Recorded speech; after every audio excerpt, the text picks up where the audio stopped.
চঞ্চলা সেই নলকূপ থেকে জল ভরতে লাগলো, কিন্তু সেই নলকূপ থেকে জল বেরোনোর বদলে রক্ত বেরোতে শুরু করলো। মূর্খ, তুই দেখতে পাচ্ছিস না নাকি এখানে জল নয় রক্ত আছে? অনেক বছর আগে কেতকপুর নামের একটি গ্রামে খুবই ভয়ঙ্কর এক অসুখ দেখা দেয়। অনেক মানুষই সেই অসুখের কারণে খুব কষ্ট পেয়ে মারা যাচ্ছিল। এইসব দেখে গ্রামের প্রধান গ্রামের সকল মানুষদের নিজেদের নিজেদের বাড়িতে থাকার নির্দেশ দেন। সেই গ্রামেই কাঞ্চন নামের এক মহিলা অসুস্থতার কারণে কষ্ট পাচ্ছিলেন। এই জন্য তারও গ্রামের প্রধানের নির্দেশ অনুসারে বাড়ির বাইরে বেরোনো বারণ ছিল। কিন্তু তার বাড়ির নলকূপে এক ফোঁটাও জল না থাকার জন্য সে খুবই তৃষ্ণার্ত ছিল এবং সকলের কাছে জলের জন্য ভিক্ষা চাইতে লাগলো। আমাকে একবার বাইরে যেতে দাও, আমি খুব তৃষ্ণার্ত, একটু জল চাই, নয়তো আমি মরে যাব। এটা হতে পারে না, তোমাকে বাড়িতেই থাকতে হবে, না হলে গ্রামের অন্য লোকেরাও অসুস্থ হয়ে পড়বে। এই কথা বলে তাকে সকলে মিলে তারই বাড়িতে বন্দি করে রাখলো এবং বাড়ির চারপাশে উঁচু পাঁচিল তুলে দেওয়া হয়েছিল। এরপর কাঞ্চন খুব জোরে কাঁদতে থাকলো আর বলতে লাগলো, আজকে আমি জলের জন্য এত কষ্ট পেয়ে মরছি, একদিন তোমরা এর শাস্তি নিশ্চয়ই পাবে। যতক্ষণ না আমি জল পাবো ততক্ষণ আমি এখানে ঘুরে বেড়াবো, কাউকে শান্তি দেব না, এটা আমি প্রতিজ্ঞা করলাম। এই ঘটনার পর সবাই সেই বাড়ির পাশ দিয়ে যাওয়া বন্ধ করে দিয়েছিল আর সেই বাড়িটি পরিত্যক্ত বাড়ি হিসাবে পড়ে রইল। এই ঘটনার অনেক বছর পরে হঠাৎ করে কেতকপুর গ্রামে জলের সংকট দেখা দেয়। সেখানে মাত্র একটি নলকূপ ছিল, যেখান থেকে গ্রামবাসীর সকলের জলের প্রয়োজন মিটত। এই জন্য সেই নলকূপের সামনে ভোর থেকেই জলের জন্য লাইন দেওয়া শুরু হয়ে যেত। কেতকপুর গ্রামে যমুনা নামে এক মহিলা নিজের ছেলে হেমন্তের সঙ্গে থাকতো। কিছুদিন আগেই যমুনা তার ছেলে হেমন্তের পাশের গ্রামের চঞ্চলা নামের একটি মেয়ের সাথে বিয়ে দিয়েছিল। চঞ্চলা গ্রামে একদম নতুন ছিল। তাদের বিয়ের পর থেকেই যমুনার শরীর প্রায়শই খারাপই থাকতো। বৌমা, দেখো, আজ সকাল থেকে আমার শরীরটা খুব খারাপ রয়েছে। আজ আমি আর কোনো ভারী জিনিস তুলতে পারবো না। এতদিন ধরে ওই দূরের নলকূপ থেকে আমি যেমন করে হোক জল ভরে নিয়ে আসতাম, কিন্তু আজ থেকে মনে হচ্ছে আমার দ্বারা আর হবে না। মা, আপনি চিন্তা করবেন না, আমি জল ভরে আনবো, আপনি শুধু আরাম করুন।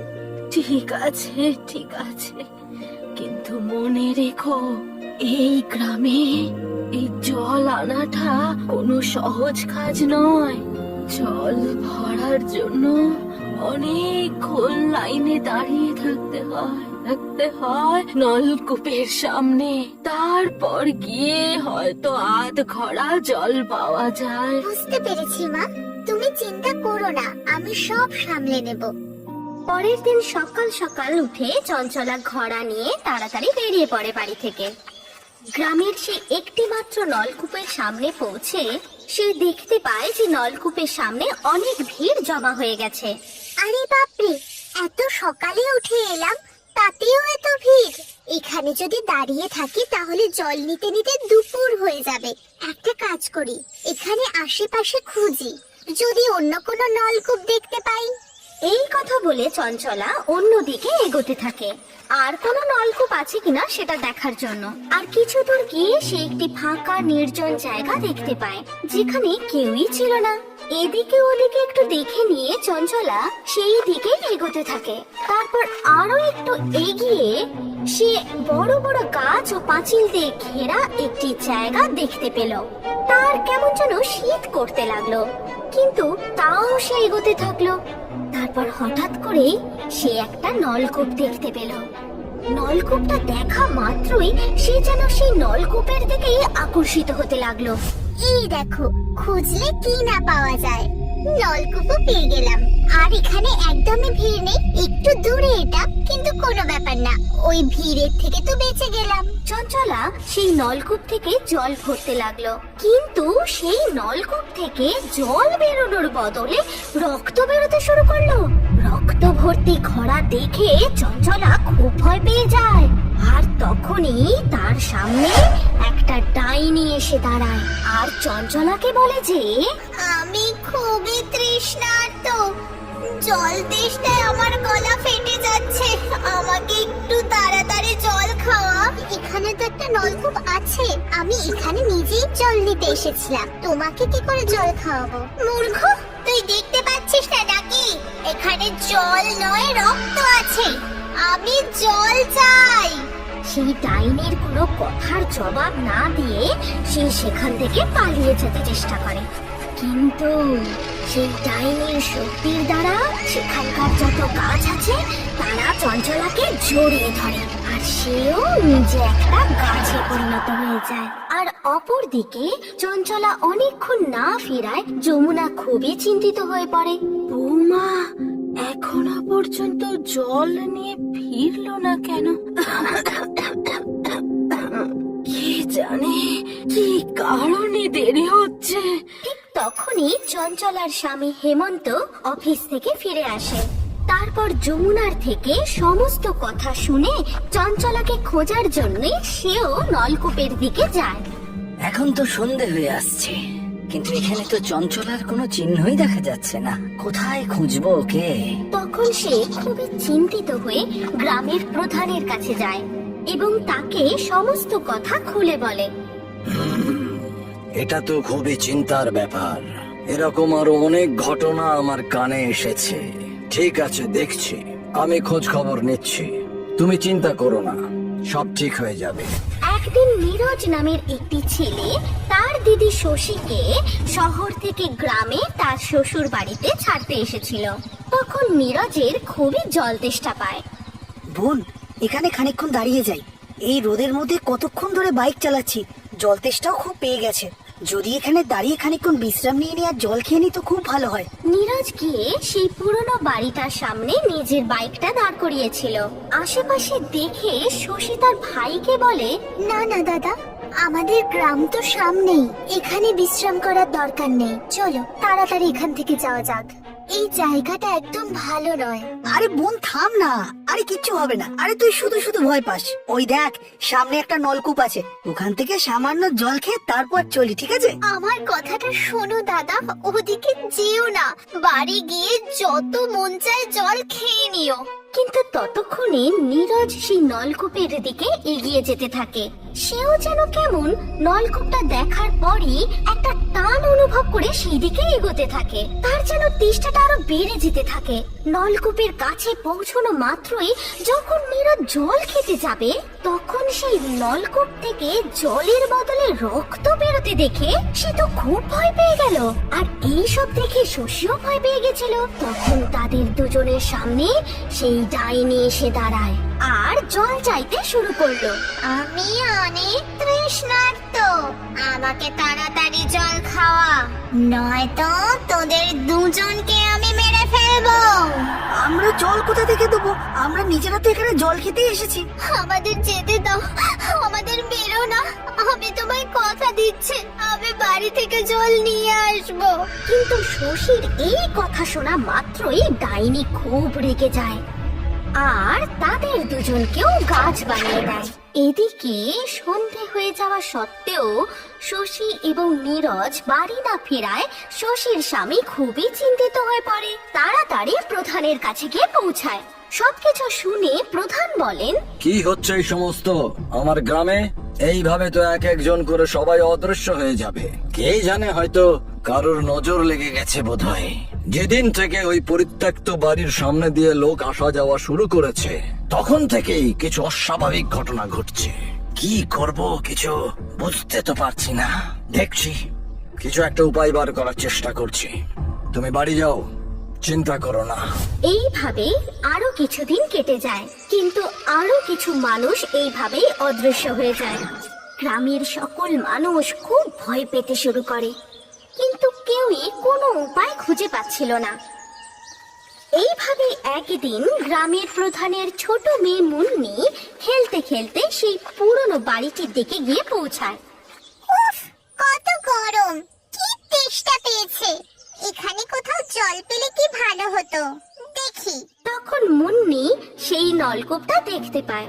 তখন সেও বাকি মানুষদের মতোই সেই নলকূপের দিকেই আকর্ষিত হতে থাকে।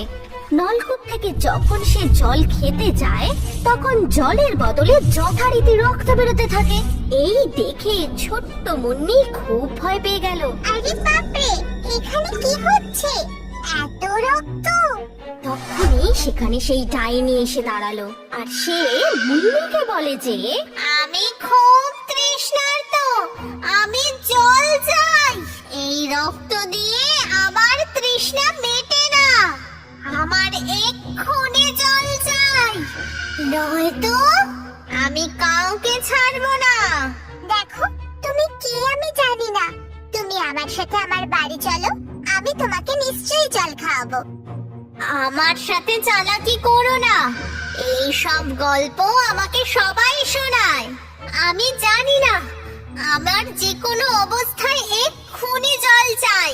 এদিকে মুন্নিকে খুঁজে না পাওয়া যাওয়ায় গ্রামের প্রধান খুবই চিন্তিত হয়ে পড়েন এবং সকলকে সাথে নিয়ে খুঁজতে শুরু করেন। কিন্তু যখন মুন্নিকে কোথাও খুঁজে পাওয়া গেল না তখন তারা সেই পুরনো বাড়ির দিকে এগোতে থাকে। ওদিকে মুন্নি ডাইনিকে বলে যে ঠিক আছে, আমাকে মারবেন না, আমি জলের বন্দোবস্ত করার চেষ্টা করছি। মুন্নির কথা শুনে ডাইনি কাঁদতে শুরু করে আর বলে যে আমাকে সাহায্য কর বাচ্চা মেয়ে, কবে থেকে জলের জন্য ঘুরে বেড়াচ্ছি, জল খেয়ে আমি শান্তি পাবো, আমাকে দয়া কর। কিন্তু আপনার সাথে কি হয়েছে? আপনি পেতনি কি করে হলেন? ঠিক তখনই গ্রামের প্রধান গ্রামের সকলের সাথে সেখানে গিয়ে পৌঁছায় আর মুন্নিকে বলেন যে আমার গ্রামের লোকেদের ভুলের জন্যই এই রকম হয়ে গেছে আর আমরাও এর শাস্তি ভোগ করছি। এই কথা বলে গ্রামের প্রধান অনেক বছর আগে কাঞ্চনের সাথে যা যা হয়েছিল, আগের গ্রামের প্রধান কেমন ভাবে তাকে জল না দিয়ে ওই বাড়িতে বন্দি করে রেখেছিলেন আর কেমন করে কাঞ্চন জল ছাড়া কষ্ট পেয়ে মারা গেছিল, সেই সমস্ত কথা তিনি মুন্নিকে খুলে বলেন। তাহলে বাবা, ও তো আমাদেরই পূর্বপুরুষদের ভুলের শাস্তি পাচ্ছে, আমাদেরকেই ওকে মুক্তি দিতে হবে। কিন্তু জল ছাড়া তো ও মুক্তিও পাবে না। আমি এক্ষুনি কাউকে গ্রামে পাঠিয়ে জল আনাচ্ছি। কেউ এখান থেকে সরবেন না, আমার এখানেই জল চাই, নয়তো আমি তোমাদের সবাইকে এখানেই বন্দি করে দেব। কিন্তু এখানে জল কোথায় পাবো? অনেক দিন থেকে তো বৃষ্টিও হয়নি, গ্রামে তো ভালো করে জলও পাওয়া যায় না, এখানে কি করে জল পাবো? তখন সে ছোট্ট মুন্নি হাত জোড় করে ঈশ্বরের কাছে প্রার্থনা করে যে হে ভগবান, আমাদের ক্ষমা করে দিন, ওনাকে মুক্তি দিয়ে দিন, আমরা আমাদের ভুলের জন্য ক্ষমা চাইছি। আমাদের পূর্বপুরুষেরা যে ভুল করেছিল ওই ভুলটা আমরা গ্রামের লোকেরা আর করব না, সাহায্য করুন ভগবান।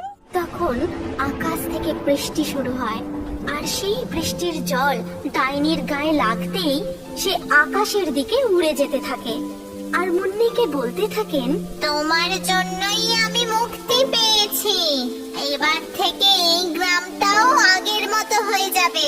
যাদেরকে আমি বন্দি করে রেখেছিলাম তাদেরকেও আমি আজকে মুক্ত করে দিচ্ছি। এই কথা বলে ডাইনি অদৃশ্য হয়ে যায়। এরপর চঞ্চলা, নীরজ, শশী আর যাদের যাদের সেই ডাইনি গাছ বানিয়ে দিয়েছিল সেই গাছের উপর বৃষ্টির জল পড়তেই তারা সকলেই আবারও মানুষ হয়ে যায়। তারপর আবার কি, গ্রামের সকলেই আনন্দে থাকতে